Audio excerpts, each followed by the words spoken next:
Good morning students. आज हम लोग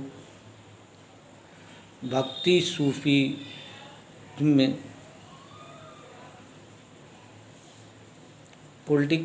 हिस्ट्री में थीम 6 पर चर्चा करेंगे। आज का हमारा विषय सूफी मत का विकास।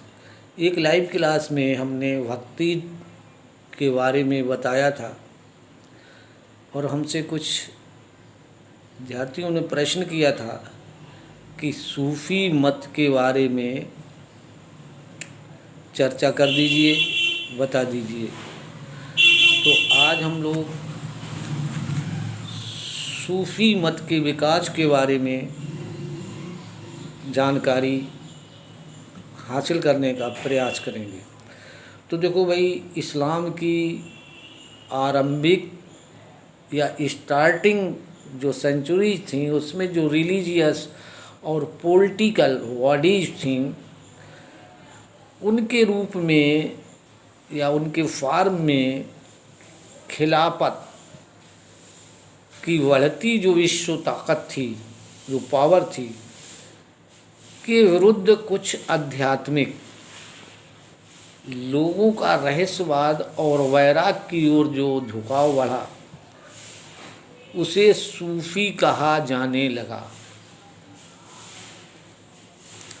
सूफी शब्द का अर्थ क्या होता है, सूफी ट्रेडिशंस के बारे में हम लोग चर्चा कर रहे हैं आज के प्रकरण में। तो हम बता रहे हैं, देखो इस्लाम की जो स्टार्टिंग की सदियां थीं उसमें रिलीजियस एंड पॉलिटिकल जो बॉडीज थीं उसके जो, जैसा कि हम लोग जानते हैं कि मोहम्मद साहब के बाद इस्लाम में खिलाफत एक पदवी होती है, एक पद होता है। उस पर जो लोग आसीन होते थे वो बड़े शक्तिशाली थे। उनके अपोज में एक आध्यात्मिक लोगों का रहस्यवाद और वैराग की ओर जो झुकाव बढ़ा उसी को सूफिज्म कहा गया। इन लोगों ने जो रूढ़वादी परिभाषाएं थीं धर्माचार्यों द्वारा दी गई थीं, कुरान जो इस्लाम का एक पवित्र ग्रंथ है, सुन्ना यानी कि पैगंबर मोहम्मद के आचार व्यवहार, बौद्धिक व्याख्या की आलोचना की और इसके विपरीत इन्होंने मुक्ति प्राप्त के लिए ईश्वर की भक्ति और इसके विपरीत इनके आदेशों के पालन करने पर बल दिया। उन्होंने पैगंबर मोहम्मद साहब को इंसाने कामिल बताते हुए उनका फॉलो करने की सीख दी। सूफियों ने कुरान की व्याख्या अपने निजी अनुभवों के आधार पर दी, जबकि उलमाओं ने कुरान की व्याख्या रूढ़वादी की थी। तो ये तो सूफिज्म धारा या सूफी क्या होते थे, उनका आचार व्यवहार क्या था, वो कंडक्ट बिहेवियर क्या थे उनके, उसके बारे में हमने चर्चा की। आगे हम लोग जो वहाँ सूफी लोग रहते थे उन्होंने सिलसिले बनाए, जो मठ यानी कि खानकाएँ, और उनके इन विचारधाराओं के नाम रखे गए जिनको सूफी सिलसिले कहा जाता है। देखिए भाई, खानका और सिलसिला का मतलब क्या है। 11वीं सेंचुरी तक आते आते जो था सूफिज्म एक कंप्लीट डेवलप्ड मूवमेंट उभर करके सामने आया, जिसका सूफी और कुरान से जुड़ा अपना लिटरेचर था। संस्थागत दृष्टि से अगर देखा जाए, सूफी अपने को एक ऑर्गेनाइज्ड कम्युनिटी खानका, ये फारसी शब्द है खानका अर्थात मठ, के इर्द गिर्द स्थापित करते थे। और खानकाह का नियंत्रण शेख, अरबी भाषा का शब्द है, शेख का मतलब गुरु, पीर, उस्ताद, जो भी कहें, मास्टर। पीर अथवा मुर्शिद, ये फारसी शब्द है, उनके हाथ में इन लोगों का था। इनके अनुयायियों को मुरीद कहा करते थे और अपने वारिस की नियुक्ति करते ये लोग करते थे। आध्यात्मिक व्यवहार के नियम निर्धारित करने के अलावा खानका में रहने वालों के बीच के संबंध और शेख जनमानस के बीच के रिश्तों की सीमा भी निश्चित करते थे। अगली बात ये है कि 18वीं 12वीं सदी के आसपास जो इस्लामिक वर्ल्ड था, उसमें सूफ़ी जो सिलसिला था, सूफ़ी जो ट्रेडिशन थे, वो गति पकड़ने लगे।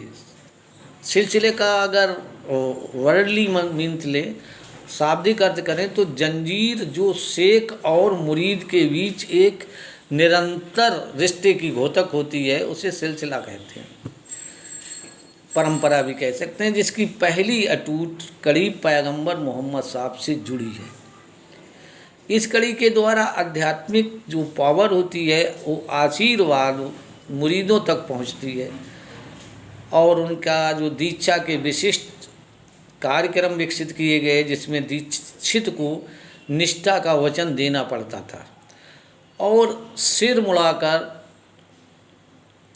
वस्त्र धारण करने इन्हें पड़ते थे।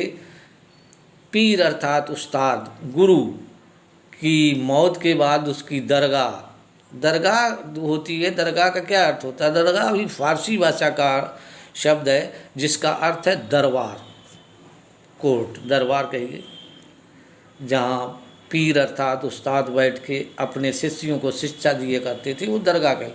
इस तरह पीर की दरगाह पर जियारत का मतलब पूजा पाठ करना, जियारत के लिए जाने की, खास तौर से उनकी वर्षी के अवसर पर, अर्थात वर्षी उसे कहते हैं, मौत के 1 वर्ष के बाद जो कार्यक्रम किए जाते हैं वर्षी कहलाती है।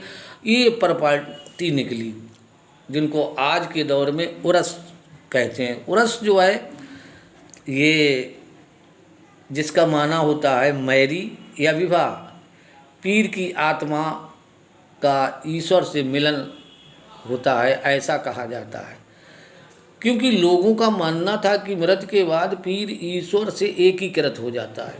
ऐसा इस सूफिज्म में ट्रेडिशन था और इस तरह पहले के बजाय उनके अधिक करीब हो जाते थे, यानी कि मरने के बाद ऐसा उनका विश्वास होता था कि मरने के बाद जो है वो ईश्वर से अधिक करीब हो जाते हैं। तो लोग उनकी अपनी कामनाओं की पूर्ति के लिए और अपने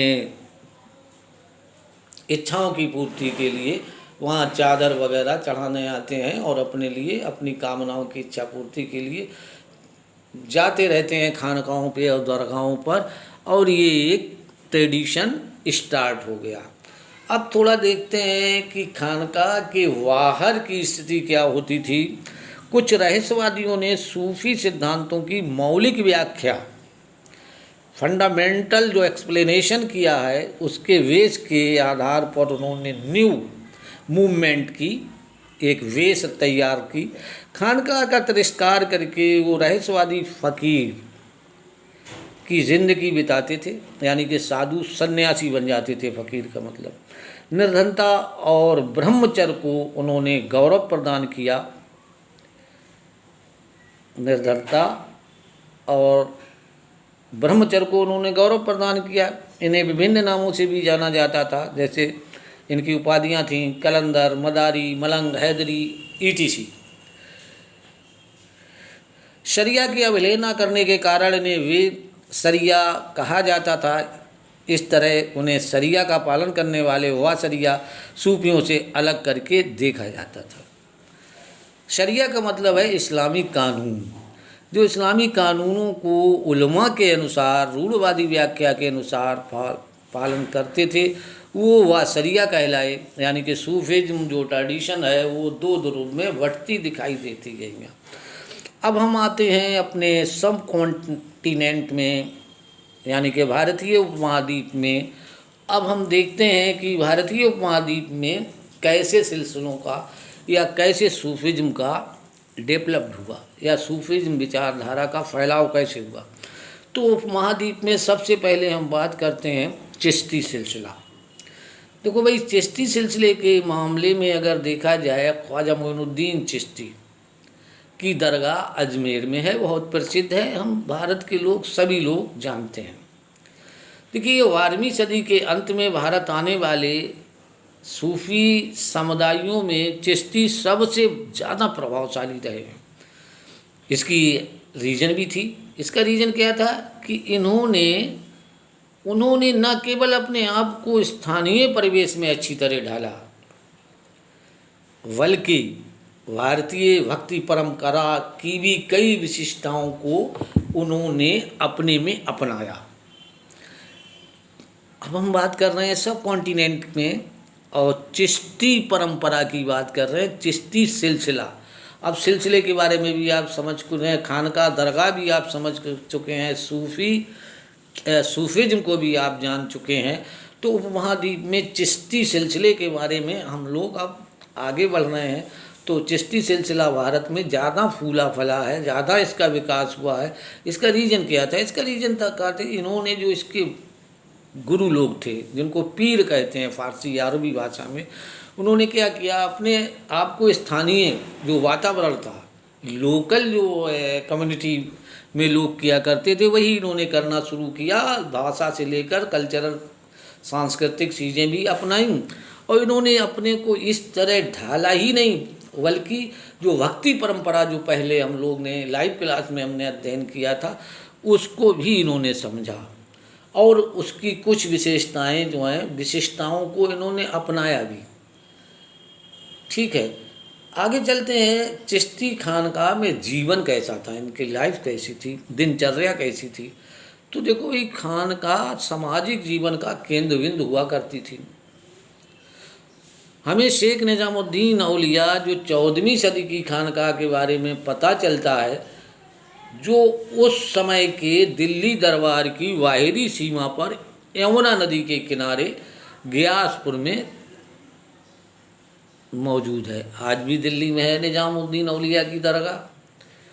यहाँ कई छोटे छोटे कमरे और एक बड़ा हॉल है, जहाँ सहवासी और अतिथि रहते हैं, वो उपासना करते हैं। सहवासियों में शेख का अपना परिवार आता है, सेवक आते हैं, और उनके फॉलोअर आते हैं, सर्वेंट आते हैं, फॉलोअर आते हैं।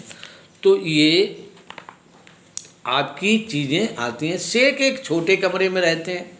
शेख का मतलब पीर, उस्ताद, preacher, teacher, as you like, जैसा आप शब्द देना चाहें दे सकते हैं। इन सारों में से छोटे कमरों में छत पर रहते थे, जहाँ पर वो मेहमान को सुबह शाम मिला करते थे, अतिथियों से मिला करते थे। आंगन एक गलियारे से घिरा होता था, और खानकाह को चारों ओर से दीवार घेरे रहती थी। एक बार मंगोल आक्रमण के समय पड़ोसी जो एरिया के लोग थे, नेबर लोग जो थे, लोगों ने इसी खानकाह में शरण ली थी जब मंगोलों ने आक्रमण किया था दिल्ली के ऊपर। अब आते हैं चिश्ती सिलसिला के मुख्य उपदेशक, यानी कि मुख्य प्रीचर कौन कौन से थे भारत में। तो देखिए, सूफी जो सिलसिला है, उसमें सबसे पहले भारत के अंदर शेख मोइनुद्दीन चिश्ती, इनकी दरगाह अजमेर में राजस्थान में है। ठीक है, और दूसरा ख्वाजा कुतुबुद्दीन बख्तियार काकी, इनकी दरगाह भी दिल्ली में है। तीसरा शेख फरीदुद्दीन गंज सकर, इनका अजूदन लाहौर के पास पाकिस्तान में है। शेख निजामुद्दीन औलिया, इनकी भी दरगाह दिल्ली में है। शेख नसीरुद्दीन चिराग देहलवी, इनकी भी दरगाह दिल्ली में है। ये चिश्ती सिलसिले के मुख्य पीर लोग हैं, या चिश्ती सिलसिले के मुख्य प्रीचर हैं, मेन प्रीचर हैं, मेन उपदेशक हैं। यहाँ एक सामुदायिक रसोई भी, लंगर जिसको बोलते हैं, यानी कि खाने पीने का सिलसिला जैसे आपने देखा होगा गुरुद्वारों में लंगर चलता है तो सामूहिक रसोई होती है, जिससे खाना मुफ्त मिलता है गरीब दुखी मेहमानों, आने जाने वालों को, राहगीरों को। तो ये लोग उसमें खाना पीना करवाते हैं, जो भी खाना होती हैं, दरगाहें होती हैं, वो उसका इंतज़ाम करती हैं। शेख निजामुद्दीन ने कई आध्यात्मिक वारिसों का चुनाव भी किया था और उन्हें सब कॉन्टिनेंट में विभिन्न पार्ट्स में खानकाहों में स्थापित किया था, नियुक्त किया था। इसी कारण से चिश्तियों के उपदेश, व्यवहार और संस्थाएं जो थीं, उनके प्रीचिंग्स, उनकी टीचिंग्स, उनके बिहेवियर एंड बॉडीज तथा जो उनके गुरु थे शेख, उनकी कीर्ति, उनका ऐश, उनकी फेम चारों ओर फैल रही थी। उनकी तथा उनके आध्यात्मिक जो फोर फादर्स थे की दरगाह पर अनेक पिलग्रिम लोग आते थे। चिश्ती, अब चिश्ती उपासना का क्या तरीका था? तो देखो, सूफी संतों की दरगाह पर की गई ज़ियारत सारे इस्लामी संसार में प्रचलित है।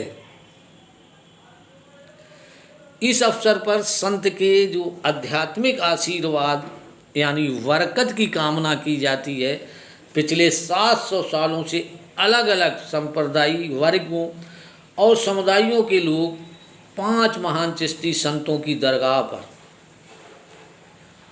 उनकी आस्था प्रकट करते रहे हैं। आज भी लोग जाते हैं।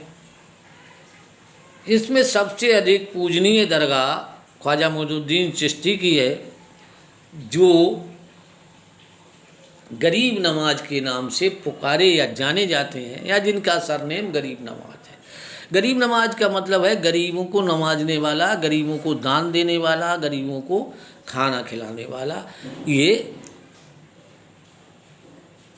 चीज़ होती है गरीब नवाज।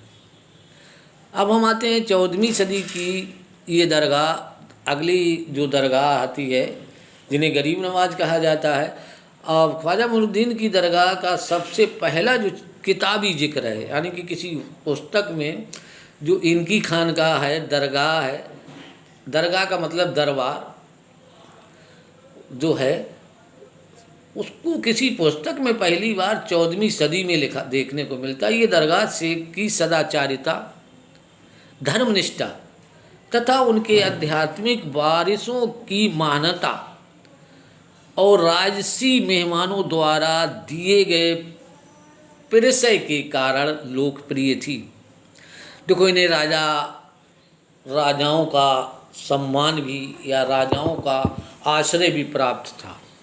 यानी कि सूफी जैसे भक्ति सिलसिले में आपने देखा तमाम तरीके के राजा महाराजाओं को, राजा महाराजा जो थे वो दान दिया करते थे मंदिरों में, मठों में। उसी प्रकार से यहाँ मुस्लिम जो शासक थे वो खानकाहों में दान दिया करते थे। मोहम्मद बिन तुगलक, ये तुगलक वंश के शासक थे। इन्होंने ये पहले दिल्ली के ऐसे सुल्तान थे जो इस दरगाह पर यानी कि अजमेर आए थे। किंतु शेख की मज़ार जो वो है, शेख की मज़ार पर सबसे पहले जो इमारत बनवाई गई थी वो मालवा के सुल्तान गयासुद्दीन खिलजी ने 15वीं सदी में बताई थी। पॉइंट डिनोटेड, इन चीज़ों को ध्यान रखना है, ठीक है। चूँकि ये दरगाह दिल्ली और गुजरात को जोड़ने वाले एक व्यापारिक मार्ग पर पड़ता है अजमेर, अतः अनेक यात्री यहाँ आते थे। 16वीं सदी तक आते आते अजमेर की ये दरगाह बहुत ही लोकप्रिय हो गई। 16वीं सदी तक आते आते इस समय दरगाह को जानने वाले तीर्थयात्रियों के भजनों ने ही अकबर को यहाँ आने के लिए भी प्रेरित कर दिया। अकबर यहाँ कहा जाता है कि अकबर यहाँ 14 बार आया था। कभी तो वो साल में 2-3 बार भी आया है। कभी नई जीत के लिए आशीर्वाद लेने आता था, कभी संकल्प की पूर्ति पर, और कभी जो है वो पुत्रों के जन्म पर भी आशीर्वाद लेने इस दरगाह पर आता था। तो आगे जो है हमारा, उन्होंने ये परंपरा, अकबर महान ने ये परंपरा 1580 1580 तक बनाए रखी। और वो प्रत्येक यात्रा पर जब भी यहाँ ट्रेवलिंग करने आता था तो वह सादान भेंट दिया करता था, जिनके ब्यौरे जो शाही अभिलेख होते थे उनमें दर्ज हैं। फॉर एग्जाम्पल, फॉर इंस्टेंट, 1568 में उन्होंने तीर्थयात्रियों के लिए खाना पकाने के लिए एक बड़ी सी डेग, डेग का मतलब एक ऐसा बर्तन होता है नीचे से चौड़ा होता है, ऊपर होता है, उसमें खाना बनाया जाता है, सब्जियां वगैरह, उसको देग कहते हैं, को भेंट की। और उन्होंने दरगाह के हाथे में एक मस्जिद भी बनवाई थी, वो बादशाह अकबर ने। नाच और संगीत भी ज़ियारत का एक हिस्सा थी। डांस एंड सॉन्ग, म्यूजिक, इन सिखों की परंपरा थी। स्पेशली कव्वालों द्वारा प्रस्तुत रहस्यवादी गुणगान, कव्वाली, जिससे वो परमानंद की भावना को उभार सकते थे। सूफी मत संत जिक्र, जिक्र का मतलब है ईश्वर के नाम का जाप करना। समा, समा का मतलब श्रवण से है, करना, यानी आध्यात्मिक संगीत की महफिल के द्वारा ईश्वर की उपासना में विश्वास रखना ही सूफीज्म है। आगे क्या है, चिश्ती उपासना पद्धति में सभा का भी बहुत महत्व है। इस फैक्ट की पुष्टि है जिस इस चिश्ती स्थानीय भक्ति परंपरा से जुड़े। अब भाषा और संपर्क भी है इनका, लैंग्वेज एंड कॉन्टेक्ट बेसिस से क्या हुआ, तो देखो ओनली सभा में चिश्तियों ने स्थानीय भाषा को अपनाया नहीं, बट दिल्ली में चिश्ती सिलसिले के जो लोग थे वो हिंदी में बातचीत करते थे। आपने बाबा फरीद का ऊपर नाम अभी हमने बताया था, वो क्षेत्रीय भाषा में काव्य रचना करते थे। सिखों के पवित्र ग्रंथ गुरु ग्रंथ साहिब में उनके बहुत सारे प्रवचन संकलित हैं। आपने अमीर खुसरो का नाम सुना होगा, जिन्होंने बहुत सारी पहेलियाँ कह रखी थी। आपने जायसी का नाम सुना होगा, बहुत सारी चीज़ें हैं उनकी। तो गुरु ग्रंथ साहिब में है। कुछ और सूफियों ने लंबी कविताएं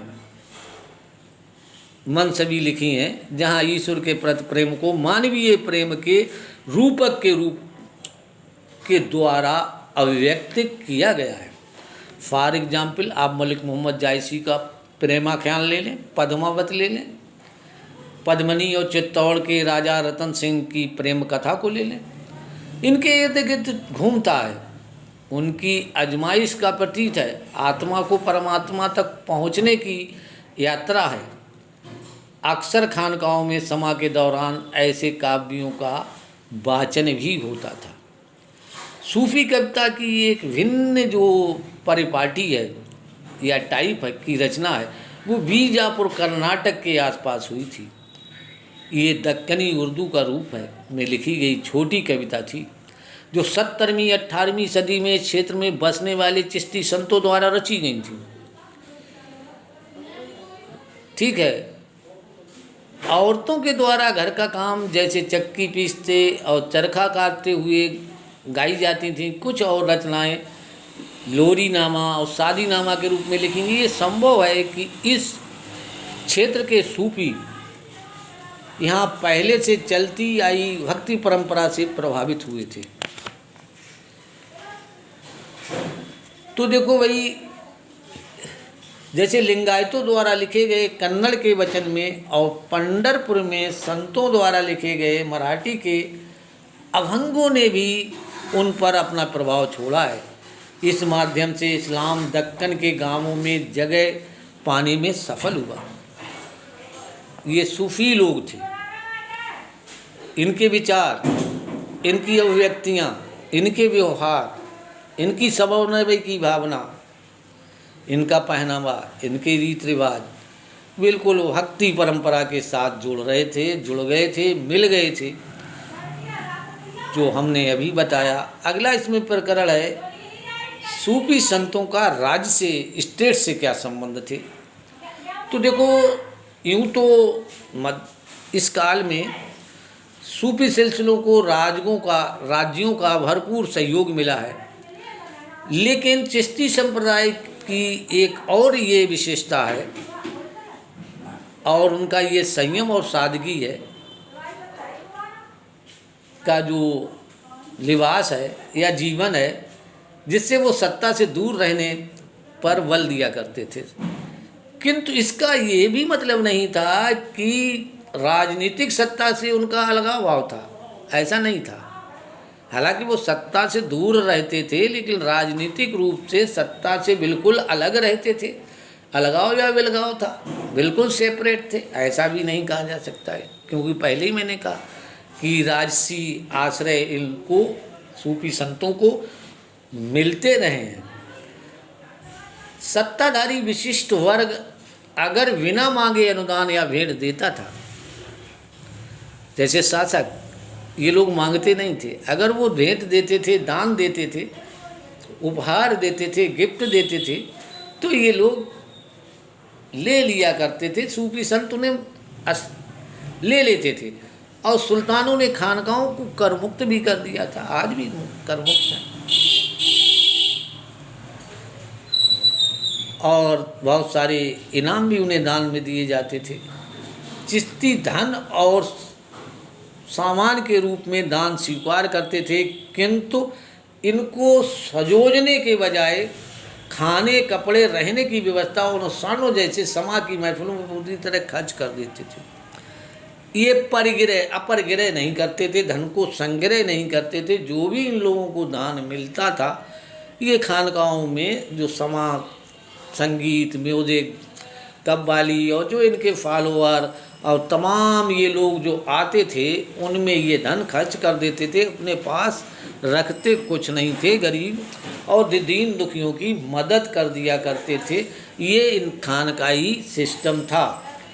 चिश्ती धन अपने पास सजोते नहीं थे, और ये कहते थे जो जोड़ रहे हो वह तो केवल सपना है, और जो लुटा रहे हो वही केवल अपना है। इस तरीके से ये बांट दिया करते थे, अनुष्ठानों में खर्च किया करते थे। इस तरह जो पीर थे या गुरु थे या प्रीचर थे या शेख थे, उनके नैतिक अधिकार की पुष्टि होती है, और जो जनरल पीपल थे उनकी ओर झुकाव उनका बढ़ता चला गया।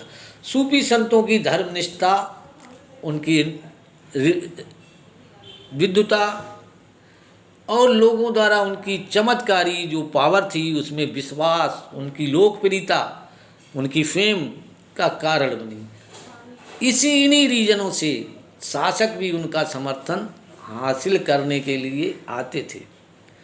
शासक न केवल सूफी संतों से कांटेक्ट करना चाहते थे, बट उनके समर्थन के भी वो कायल थे, उनका समर्थन भी प्राप्त करना चाहते थे। जब तुर्कों ने दिल्ली सल्तनत की स्थापना की, तो उलमा द्वारा शरिया लागू किए जाने की मांग की गई। जब तुर्क शासक भारत में आए, उन्होंने राज्य स्थापित किए, वो तब जो उलमा का मतलब धर्माचार, मौलवी, वो शरिया का मतलब इस्लाम के कानून, लॉ, इस्लामिक लॉ, उनको लागू करना चाहते थे। राज्य में उलमा लोग मांग कर रहे थे, डिमांड कर रहे थे, लेकिन इस मांग को अधिकतर राजाओं ने, बादशाहों ने ठुकरा दिया। क्यों? क्योंकि उनकी अधिकांश प्रजा इस्लाम धर्म को मानने वाली नहीं थी, कुछ अपवाद छोड़ दें तो। ऐसे समय सुल्तानों ने सूफी संतों का ही सहारा लिया, क्योंकि वो गंगा और जमुनी तहजीब को विकसित करना चाहते थे, समन्वय करना चाहते थे, एकता स्थापित करना चाहते थे। ऐसे समय में सुल्तानों ने सूफी संतों का सहारा लिया, जो अपनी आध्यात्मिक सत्ता को ईश्वर से या अल्लाह से अद्भुत मानते थे, और उलमा जो थे यानी कि धर्माचार्य जो थे, जो इस्लामी कानूनों की व्याख्या पर निर्भर नहीं थे।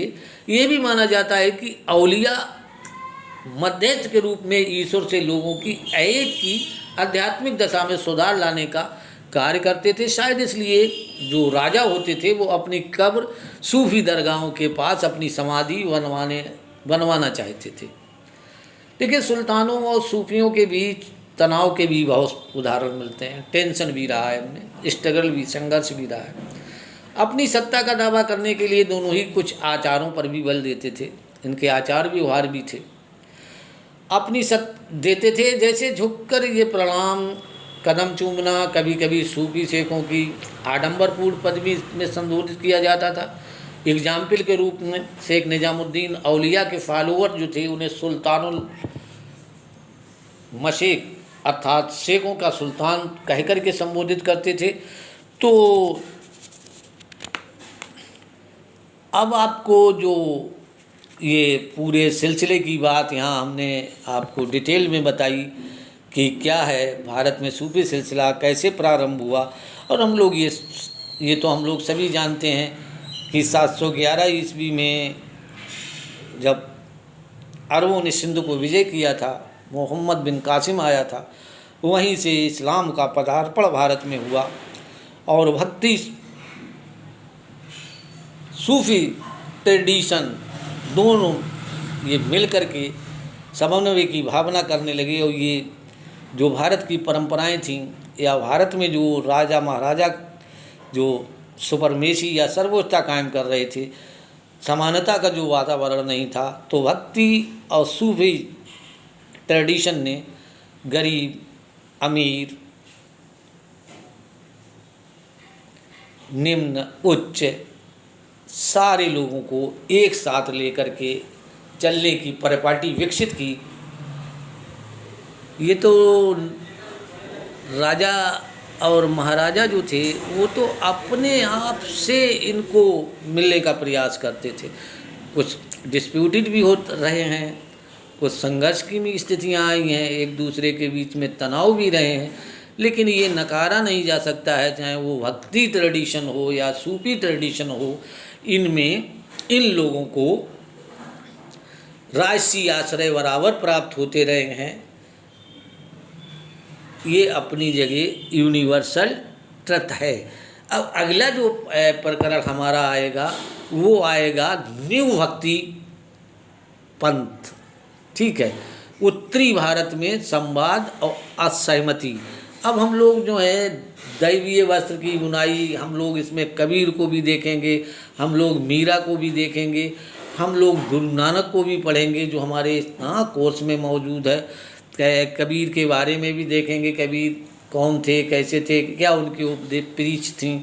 तो ये परंपराओं को हम जो है शायद अगले वीडियो पर मैं आपको अपलोड करके बता देंगे।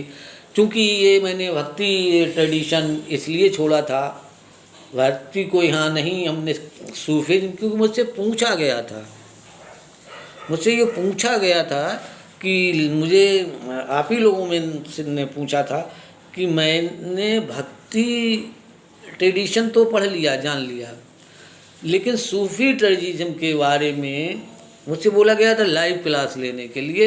लेकिन लाइव क्लास लेने से पहले मैंने ये उचित समझा कि यार एक वीडियो बना दें, उसके बाद किसी दिन इसी पर लाइव क्लास हो जाएगी तो आपको ये सूफीज़्म ट्रेडिशन भी समझ आएगा।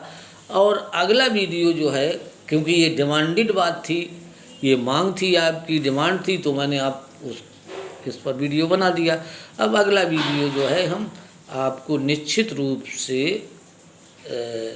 भक्ति ट्रेडिशन पर भी बना देंगे, डाल देंगे, तो ये दोनों मिलकर के मिक्सअप हो जाएंगे, फिर हम लोगों की अच्छे से समझ आएगा। धन्यवाद, थैंक यू। आज के लिए बस इतना ही।